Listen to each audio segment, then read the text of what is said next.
అందరికీ నమస్కారం అండి. యాక్చువల్లీ ఈ సెలబ్రేషన్ ఈ విధంగా ఇది చేయడానికి కూడా ముందు నుంచి కూడా ఒక చిన్న ఇది అనుకొని, ఈ సినిమాలో నాతో పాటు పనిచేసిన ప్రతి టెక్నీషియన్, నాతో పాటు పనిచేసిన నా సినిమాలో పనిచేసిన ఈ సినిమాలో పనిచేసిన ప్రతి ఆర్టిస్టు ఈ సినిమాని నన్ను భయంకరంగా లవ్ చేసి సినిమా చేశారండి. ఎవ్వరూ పొరపాటున వేరే దీంతో లేరు, ఇది నా సొంత సినిమా అనే చేశారండి ప్రతి ఒక్కళ్ళు. మొదటి నుంచి నా సినిమా చేసిన ఏ ఆర్టిస్ట్ అయినా సరే ప్రౌడ్గానే ఫీల్ అయ్యారండి. ఏ టెక్నీషియన్ అయినా సరే నాతో ట్రావెల్ చేయాలి అని అనుకుంటారు. ఎందుకంటే నేను అంత క్లోజ్గా వాళ్ళతో మూవ్ అయి ఉంటానండి. ఎందుకంటే ఇన్వాల్వ్ అయి ఉంటాను. నేను సబ్జెక్ట్లో బాగా డెప్త్లో ఇన్వాల్వ్ అయి ఉంటాను. సో అందువల్ల ఏంటంటే వాళ్ళు బాగా నేనంటే చాలా బాగా ఇష్టపడతారు. సో అంత ఇదిగా ఇన్వాల్వ్ అయ్యి చేసిన ప్రతి టెక్నీషియన్కి, ఎందుకంటే ఇప్పుడు పేరునే చెప్పడానికి ఆల్రెడీ దేవి గారు మొత్తం అందరినీ మాట్లాడి ప్రూవ్ చేశాడు. ఇప్పుడు ఎవరిని పోవడాలో నాకు అర్థం కాని పరిస్థితి. కానీ ఒకటి మాత్రం చెప్పాలండి, ఏంటంటే నాతో పాటు ట్రావెల్ చేసే మెయిన్ నా కళ్ళు, నా కెమెరామెన్ రాంప్రసాద్ గారు. తర్వాత నా బ్రెయిన్ షేర్ చేసుకునే మెయిన్ నా రైటర్స్ రత్నం గారు, నా ఫ్రెండ్స్ కొంతమంది ఉన్నారు, వివేక్ ఎక్సెట్రా వాళ్ళు. అలాగే నాతో పాటు ఎప్పుడు ఉండే నా ఆర్ట్ డైరెక్టర్ ప్రకాష్. నా ఆలోచన ఏదైతే ఉందో ఆ ఆలోచనని కరెక్ట్గా నాకు ఫ్రేమ్ చేసి నా ముందు పెట్టి జాగ్రత్తగా ఇది అని అంటే నేను బేసిక్గా అసలు సాటిస్ఫై కానండి. అయినా సరే దాన్ని జాగ్రత్తగా చేసిన నా ప్రకాష్. అలాగే వీటన్నిటిని చేసి ఒక సినిమా తీసుకెళ్ళి ఒకళ్ళ చేతుల్లో పెడుతున్నానండి. అది చెన్నైలో పెడుతున్నా తీసుకెళ్ళి. అది దేవి గారు. యాక్చువల్లీ దేవి అనేవాడిని, యాక్చువల్లీ ఈ సినిమా నేను దీనికి ఆర్ఆర్ పడాలి అని అంటే ఈ సినిమాకి సాంగుల గురించి కూడా ఆలోచించలేదండి. ఎలా ఆలోచించాను, ఈ చాలా సింపుల్గా వెళ్తాను. ఎలా వెళ్ళాలో ఒక చిన్న ఐడియా ఉంది ఫస్ట్ నుంచి. అది బాబుకు కూడా చూపించాను, 200 విజువల్స్తో చూపించానండి. ఫస్ట్ ఇది ఈ సాంగ్ అసలు మన దగ్గరికి రాకముందే బాలయ్య బాబుకి ఒక 200 విజువల్స్, బాబు మిమ్మల్ని ఎలా చేస్తున్నాను, ఓన్లీ బ్యాక్ షాట్సే ఉంటాయి, ప్యాంట్ ఎత్తుకుని నన్ను నడుస్తూ ఉంటావు అంతవరకే, ఒక చిన్న నిలబడి ఉంటావు అంతవరకే అని అంటే మీ ఇష్టం అండి అన్నాడు. అంతే ఆయన ఇచ్చిన కాన్ఫిడెన్స్. అప్పుడు నాకు మెయిన్ నేను కాన్సన్ట్రేట్ చేసింది ఆర్ఆర్. నాకు దేవి మీద విపరీతమైన నమ్మకం అండి. ఎంత నమ్మకం అంటే నన్ను అతను బేసిక్ కింద చాలా తక్కువ చెప్పాడండి. ఒక టెక్నీషియన్లా చూడు, ఒక డైరెక్టర్లా చూడు, ఒక బ్రదర్లా చూస్తాడు. ఇది నీ ఇల్లు అండి, నాన్నగారు అడిగారు మీరు కనపడకుండా వెళ్తారేంటి అని అంటాడు. అంత ఇదిగా ఉంటుందండి నాకు దీనిలో. అంత ఫ్రీడమ్ ఇచ్చి నాకు ఫస్ట్ హాఫ్ చూశాడండి. చూసి ఇందాక చాలా తక్కువ చెప్పాడు. వాళ్ళ టీము మాస్ టీమే. ఎందుకంటే నన్ను పిసికేశారు. ఎలా మామూలుగా అయితే మన ఇది ఉంటుంది పిండి, మన గోధుమ పిండి, అలా పిసికారండి. ఎత్తుకొని తిప్పి గందరగోళం చేశారు సినిమా చూసిన తర్వాత. అంత హ్యాపీ ఫీల్ అయ్యి, మీరు బాబు ఇప్పుడు నన్ను ఇది చేయడం కాదు, ఇప్పుడు నాకు ఎంత ప్రెజర్ ఇచ్చారో అది దాని మీద చూపించండి అని చెప్పి ఇది చేయడం జరిగింది. దానికి నేను ఏదైతే ఊహించానో ఇంత కూడా తగ్గకుండా దానికి నా కాన్ఫిడెన్స్ని పెంచుతూ దానికి డబల్ ఇచ్చారండి ఆర్ఆర్. నేను ఆర్ఆర్కే ముందు మాట్లాడతాను, ఎందుకంటే సాంగ్స్ ఏదైనా చేస్తాం, ఎలా అయినా చేస్తాం, ఇది చేస్తాం కానీ సార్, బట్ ఆర్ఆర్ అనేది మాత్రం ప్రాణం అలా పోసి నా సినిమా నా ముందు అలా నిలబెడితే నేను అలా చూసుకొని అదిరిపోయింది అన్నాను. చిన్న ఏమన్నా ఉంటే వెంటనే విత్ ఇన్ సెకండ్స్లో ఇది అని చెప్పాను. ఇంకొకటి కూడా చెప్తానండి, మన రాంప్రసాద్ గారిది ప్లస్ దేవిది సరే అండి. దేవి గారు యాక్చువల్లీ దీనికి 14 days 15 daysలో చేశాను అని చెప్పి చాలా సింపుల్గా చెప్పాడండి. ఆ 13 days యాక్చువల్లీ నేను చెన్నైలో ఉండి తనతో పాటు తనని పొరపాటును కూడా వన్ డే కూడా నిద్రపోనీయకుండా చేయించి ప్రీమిక్స్కి ఫైనల్ మిక్స్కి బేసిక్ అసలు బయటికి రాడండి. తను మనకు వదిలేసిన తర్వాత అయిపోద్ది. తీసుకొచ్చి ప్రసాద్ ల్యాబ్లో పడేసి 52 hours పాపం. అది రాంగ్ ఇన్ఫర్మేషన్. ప్రతి సినిమాకి నా ఫస్ట్ సినిమా ఇప్పుడు వరకు ఫైనల్ మిక్స్ అయ్యే వరకు నేను థియేటర్లో ఉంటాను. ఎందుకంటే అది నా జాబ్. రానంటే అది మళ్ళీ తప్పు అయిపోద్ది. ఇంపాసిబుల్. ప్రతి సినిమాకి నేను ఉంటాను. ప్లస్ ఇంకోటి అన్నారు, 13 days ఆయన నాతో లేరు. అంతా ఆర్ఆర్ చేసిన తర్వాత లాస్ట్ సెకండ్ హాఫ్ జరుగుతున్నప్పుడు 2 days 3 days వచ్చారు. అంటే సార్ రండి చూసుకోండి అన్న. వచ్చి ఆయన కూడా నా డిస్కషన్ రూమ్లో కూర్చొని ఇంగ్లీష్ సినిమాలు చూసుకుంటున్నారు ల్యాప్టాప్లో. అంటే ఇది ఎందుకు నేను చెప్తున్నానంటే, నేను చేసేసరి నేను గొప్ప కోసం కాదండి. నాతో పాటు చాలామంది వర్క్ చేశారు, వాళ్ళ క్రెడిట్ వాళ్ళకి ఇవ్వాలి. అలాగే నా రికార్డింగ్ అంటే ప్రాణం. ఆయన సినిమా ఎక్స్ట్రాడనరీ తీసారు, అందులో డౌటే లేదు. ఆ ఎక్స్ట్రాడనరీగా తీసిన దాని నుంచే నాకు రన్ అయిందని ఆల్రెడీ నేను చెప్పాను. సో అప్పుడు రికార్డింగ్ నేను చేశాను కాబట్టి రికార్డింగ్ నేనే చేశాను. Okay, so that is my attitude. ఆగండి 13 days నన్ను పడుకోనివ్వకుండా నాకెవరూ చెక్కింగ్ అక్కర్లేదండి. నేనే పడుకోను. ఓకే, నేను పడుకోనరా బాబు అని అందరూ అంటుంటారు తప్ప, బికాస్ వన్స్ జాబ్ నా చేతిలో పెట్టారంటే మీరే వద్దన్న కూడా నేను నిద్రపోను. నాకెవరు నిద్రపోవద్దు, కూర్చుని చేయండి అని ఇన్స్ట్రక్షన్స్ ఇవ్వనవసరం లేదు, ఇచ్చినా నేను విన్ను. Because I know what I'm doing. ఇది నేను తప్పుగా చెప్పట్లా, because he came but he was there for 2 or 3 days. That was towards the finishing. First half చేసి నేను చూపించాను, సూపర్ అని ఆయన నన్ను కౌగులు ఇచ్చుకున్నారు. మేము ఎలా అయితే ఆయన ఫస్ట్ హాఫ్ చూసి ఆయన కౌగులు ఇచ్చుకున్నామో, అలాగే నేను ఇచ్చిన ఆర్ఆర్ చూసి ఆయన నన్ను కౌగులు ఇచ్చుకున్నారు. అలాగే సెకండ్ హాఫ్ చూసి అయితే నేను అసలు మామూలుగా తెలియదండి, సినిమా ఏంటి సార్ ఇలా తీస్తారు, నాకేం అర్థం కావట్లే, చాలా సంతోషంగా ఉంది. బాలయ్య గారి సినిమా ఫస్ట్ మీ కాంబినేషన్ చేయడం అన్న. అలాగే సెకండ్ హాఫ్ ఆర్ఆర్ చూసి ఆయన షాక్ అయ్యి నేను కౌలించుకున్నాను. అలాగే ఇంకో బిట్ సాంగ్ చేసాం, అదైతే ఫైనల్ మిక్స్ డిటిఎస్ వచ్చే వరకు ఆయన కూడా వినలా.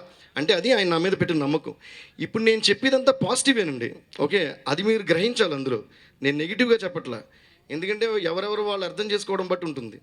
ఇది కూడా నేను ఎందుకు చెప్తున్నానంటే, I don't mind working without sleep and without food for n number of days, n number of months, because that's how I grew up and that's what I'm living for. I'm living only for my music. నేను బయటికి వెళ్ళను, పార్టీలకు వెళ్ళను, ఎవరితో తిరగను, ఏం చేస్తాను లైఫ్లో, మ్యూజికే చేస్తాను, ఓకేనా. సో ఇది నేను ఇంత స్ట్రాంగ్ ఎందుకు చెప్తున్నానంటే, నాకు క్రెడిట్ ఇవ్వండి ఇవ్వకపోండి దీని గురించి నాకు సంబంధం లేదు. బట్ ఒకళ్ళు చెప్పి నేను నిద్రపోలేదనో, లేదా మేము హింస పెట్టి చేయించుకుంటామనో, ఇంతకుముందు ఇలాగే ఒకసారి ఏదో ఆడియో మేము పిండుకున్నాం, మేము హింస పెట్టి చేయించుకున్నాం, వెంటనే మైక్ తీసి చెప్పేసి ఎవరో నేను పిండుకొని నేను ఆవునా, మీరు పిత్తుకుని ఏమైనా పాలా, నేను ఇస్తే వస్తుంది ట్యూను, అది మీరు నచ్చిందా నచ్చకపోవచ్చు, అది వేరే విషయం. మీరు బాగుంది అని చెప్పడం నా మీద మీరు పెట్టే రెస్పెక్ట్, బాగోలేదని చెప్తే నేను మీ మీద రెస్పెక్ట్ పెట్టి ఇంకోటి చేస్తాను.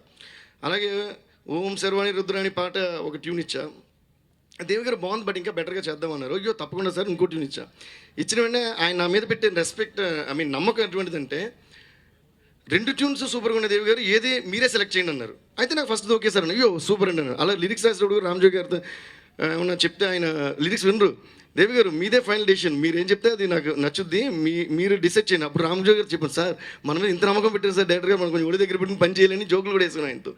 సో ఇదంతా ఎందుకు చెప్తున్నానంటే, ఇట్స్ ఒకరికి ఇచ్చుకునే నమ్మకం.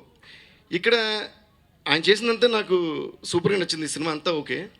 నాకు ఒకటి ఏంటంటే, నాకు నిద్రపోవద్దు, మీరు కష్టపడి పని చేయండి, సినిమాని నెగ్లెక్ట్ చేయొద్దు అనే స్థితికి నేను దిగజారలేదు, ఎప్పుడు దిగజారను. Because cinema is my first passion, music is my first love. So nobody needs to instruct me how hard I should work, because I have come to this position only by hard working and I will always stay, like Jagadguru చెప్పిన, I will always stay in your hearts because I'm sincere and I'm hard working. ఇప్పుడు నేను చెప్పేదంతా నిజమని మీ ఫేస్ల మీద, మీ lips మీద కనిపించే smile చూస్తే నాకు తెలుస్తుంది, ఎందుకంటే నేను ఎప్పుడు నిజమే మాడతాను. Thank you so much sir. చేశారు అని చెప్పే ప్రాసెసే నా ఇది మొత్తం, మీ టెక్నీషియన్స్ కానీ ఏదైనా సరే అది చెప్పాలనేదే నా ఉద్దేశం. ఆ ఉద్దేశంతోనే నేను స్టార్ట్ చేశాను. దన్మని మీరు మధ్యలో ఎంటర్ అయ్యారు, మధ్యలో ఎంటర్ అయ్యి మీరు చెప్పారండి. యాక్చువల్లీ నా ఉద్దేశం అయితే యాజ్ ఇట్ ఈజ్ అదే, ఎందుకంటే మీరు ఇక్కడ 48 hours నిద్రపోకుండా పనిచేసి వెళ్ళి జ్వరం త్రోట్ ట్రబుల్తో వెళ్ళారు ఇక్కడి నుంచి. నాకు బాగా ఐడియా ఉందండి. ఆ రోజే చెప్పానండి, సార్ మనం కష్టపడతాం కదా సార్, ఈ కష్టాన్ని ఇష్టపడి చేస్తున్నాం సార్, కాబట్టి తప్పకుండా సినిమా ఎక్కడో ఉంటుంది అని చెప్పి. సో నేను మీ మీద పెట్టిన నమ్మకం, మీరు నా మీద ఉన్న నా బిలీవబిలిటీ, ఈ రెండింటి ద్వారానే ఇది వచ్చింది అని చెప్పడం కోసం మీరు ఎంత కష్టపడ్డారో చెప్పడం అనేదే నా ఉద్దేశం అండి. మీరు కానీ మీ టీం కానీ ఎవరైనా సరే ఎంత కష్టపడ్డారు అనేది చెప్పడమే నా ఉద్దేశం అండి. ఆ ఉద్దేశంతో నేను స్టార్ట్ చేశాను, మధ్యలో ఆపారు మీరు. సో అలాగేనండి, ఈ సినిమాకి పనిచేసిన టీంలో ప్రతి ఒక్కళ్ళు నా ఫైట్ మాస్టర్స్, అంటే నా ఎమోషన్స్ని షేర్ చేసుకునేవాళ్ళు వాళ్ళు. నా ఫైట్ మాస్టర్స్ కానీ రామలక్ష్మణులు మెయిన్ అండి. తర్వాత కన్నన్ ఒక్క ఫైట్ చేశాడు, ట్రైన్ ఎపిసోడ్ది, ప్రాణం పెట్టి చేశారండి. అలాగే ప్రతి ఆర్టిస్ట్, అంటే వీళ్ళు వాళ్ళని కాదండి, ప్రతి ఆర్టిస్టు మొత్తం అందరూ A to Z సినిమాని నమ్మి ప్రాణం పెట్టి ప్రాణం పోసి చేశారు. సో అందుకే ఈరోజు ఇంత ఇదేంటి. అలాగే ప్రేక్షకులు, నందమూరి అభిమానులతో పాటు తెలుగు సినిమా అభిమానులు ప్రతి ఒక్కళ్ళు, వాళ్ళు వీళ్ళు, ఈ ఫ్యాన్స్ వాళ్ళు వీళ్ళని కాదండి, ప్రతి ఒక్కళ్ళు ఈ సినిమా చూసి ఆ సినిమాని అభినందించబట్టే ఈరోజు ఈ సినిమా ఇంత పెద్ద లెజెండరీ హిట్ అండి. లేదంటే ఈ స్థాయి కాదు. ఎంత పెద్ద సినిమా అయినా సరే అందరూ చూస్తేనే సినిమా అండి. అందుకని ఎప్పుడు చెప్పేది, ఇండస్ట్రీలో ప్రతి సినిమా బాగుండాలి, ఆ సినిమాల్లో మన సినిమా కూడా ఉండాలి, ఇది క్లియర్ అండి. సో ఈ సినిమాని ఇంత పెద్ద హిట్ చేసిన ముందుగా నందమూరి అభిమానులకి, అలాగే తెలుగు ప్రేక్షకులకి మిగతా పేరు పేరిన ప్రతి టెక్నీషియన్కి, ప్రతి ఆర్టిస్ట్కి, అలాగే ఇప్పటి వరకు మాతో సహకరించి మాతో పాటు పర్ఫెక్ట్గా ట్రావెల్ చేసిన మీడియా వారికి అందరికీ, అలాగే ఈ సినిమాని నేను ఈ స్థాయిలో తీయడానికి నాకు నా వెనకాల ఎప్పుడు పొరపాటును కూడా సెట్ కూడా రాకుండా ఒక్కసారి కథ విని తర్వాత నా మీద పూర్తిగా నమ్మకం పెట్టిన నా ప్రొడ్యూసర్స్ వారాహి ఫిల్మ్స్ సాయి గారికి, అలాగే 14 రీల్స్ గోపి గారు, రామ్ గారు and Anil Sunkara executive producer మన చందు గారికి అందరికీ పేరు పేరున కృతజ్ఞతలు తెలియజేస్తూ, ఈ సెలబ్రేషన్ ఈరోజు చేయడానికి కూడా కారణం అదేనండి. నాతో పాటు వీళ్ళు ఇంత అద్భుతంగా ట్రావెల్ చేసిన వాళ్ళందరినీ ఒక్కసారి మనం కలుసుకోవాలి, సినిమా ఇంత పెద్ద హిట్ని అందరితో షేర్ చేసుకోవాలి అన్న ఉద్దేశంతోనే ఈరోజు ఇక్కడికి వచ్చి దాన్ని అందరి సమక్షంలో ఒక దీపావళిలా జరుపుకొని ఈ మీ అందరి ఫేసుల్లోనూ ఒక అద్భుతమైన ఆనందాన్ని చూసి ఈరోజు వెళ్ళాలి అన్న ఉద్దేశంతోనే ఇది పెట్టడం జరిగిందండి. ఈ కార్యక్రమం పెట్టడం జరిగింది, సక్సెస్ మీటు. అది మీ అందరిలో చూసిన తర్వాత నిజంగా చాలా చాలా చాలా హ్యాపీ అండి. ఈ హ్యాపీని ఇలాగే ప్రతి సినిమాకి మీ అందరి నుంచి, అంటే తెలుగు ప్రేక్షకుల నుంచి మెయిన్ ఒక మంచి సినిమా తీసి మీ ముందుకు తీసుకొస్తే మీరు ఏ స్థాయిలో పెడతారో, ఎక్కడ తీసుకెళ్ళి కూర్చోపెడతారో క్లియర్గా అర్థమైందండి. అలాగే ఈ సినిమాని తీసుకెళ్ళి ఎక్కడో పెట్టారు. అలాగే ఇప్పుడు నెక్స్ట్ చేయబోయే ఏ సినిమా అయినా సరే సినిమాయే మెయిన్ అండి. ఇవాళ మనం ఉండొచ్చు పోవచ్చు, కానీ చరిత్రలో మాత్రం మనం తీసిన సినిమా ఉంటుంది. కాబట్టి ప్రతి సినిమా ఒక మంచి సినిమా చేసి మేము ముందుకు తీసుకురావడానికి ప్రయత్నిస్తాను అని చెప్పి మీకు ఈ స్టేజ్ పరంగా తెలియజేస్తూ, ఈ అవకాశం ఇచ్చి నన్ను ఈరోజు ఈ స్టేజ్లో నిల్చోబెట్టిన ప్రేక్షకులు మళ్ళీ కృతజ్ఞత తెలియజేస్తూ, ఫస్ట్ లుక్ రిలీజ్ అయిన దగ్గర నుంచి ఆ టేబుల్ మీద అలా గన్లన్నీ పరుచుకుని బాలకృష్ణ గారు ఆ స్టిల్ అయితేనే, దానికి ముందు రిలీజ్ అయిన స్టిల్ అయితేనే ఒక పాజిటివ్ ఇంప్రెషన్స్ ఆల్ ఎలా ఆడియో ఫంక్షన్తో అది మరింత బలపడింది. సినిమా రిలీజ్తో ఎప్పుడైనా ఒకటే, సినిమాకి ఆడియో సపోర్ట్ అంటారు, సినిమా రిలీజ్ అయిన తర్వాత ఆడియోకి సినిమా సపోర్ట్ కావాలి. సో సినిమా ఘన విజయం సాధించింది, సూపర్ డూపర్ బంపర్ హిట్ అయిపోయింది. మంచి పాటల గురించి ప్రత్యేకంగా బస్ యాత్రలో నేను కూడా 2 రోజుల పాటు పాల్గొన్నాను. ఎక్కడ చూసిన ఫ్యాన్స్ లెజెండ్ టైటిల్ సాంగ్ గురించి, మరీ ముఖ్యంగా క్లైమాక్స్లో వచ్చే నీకంటి చూపులు అన్న పాట గురించి మాట్లాడుతున్నారు. ఆ పాట గురించి కూడా అంతలా మాట్లాడుతున్నారంటే సెకండ్ హాఫ్లో ఉన్నటువంటి ఆ ఎమోషనల్ సీన్స్, ఆ ఫ్యామిలీ సెంటిమెంట్ వ్యవహారం అంత బాగా పండిందని అర్థం. మొత్తం మీద ఒక ఆల్బంలో ఒక ఫస్ట్ ఆఫ్ ఆల్ అంటే ఐటమ్ సాంగ్ టైం బాంబ్ పేలింది పిల్లలు లాంటి ఒక యూత్ఫుల్ సాంగ్, తర్వాత నీకంటి చూపులు లాంటి ఒక సెంటిమెంటల్ సాంగ్, ఒక డివోషనల్ నెంబర్, ఇలాగ అన్ని రకాలైన ఐటమ్స్ కుదరటం ఒకటి, అన్నిటికీ సింగిల్ కార్డ్గా నన్ను ఎంచుకోవడం ఒకటి, నా చేత రాయించడం ఒకటి. వీటన్నిటికీ మించి సినిమాలో అడపాదడపా మంచి కీలకమైనటువంటి సన్నివేశాల్లో వచ్చేటువంటి రీ రికార్డింగ్ బిట్స్ కూడా కొన్ని రాయించారు. ఇప్పుడు మనం ట్రైలర్లో చూసినటువంటి అడుగిడినదిగో కథన సింహం, ఆర్తుల కాచే అభయముగా, చెడు తెగనరికే ధర్మ ఖడ్గం, చెలరేగినది ఒక ప్రళయముగా అని చెప్పేసి ఇట్లాంటివి.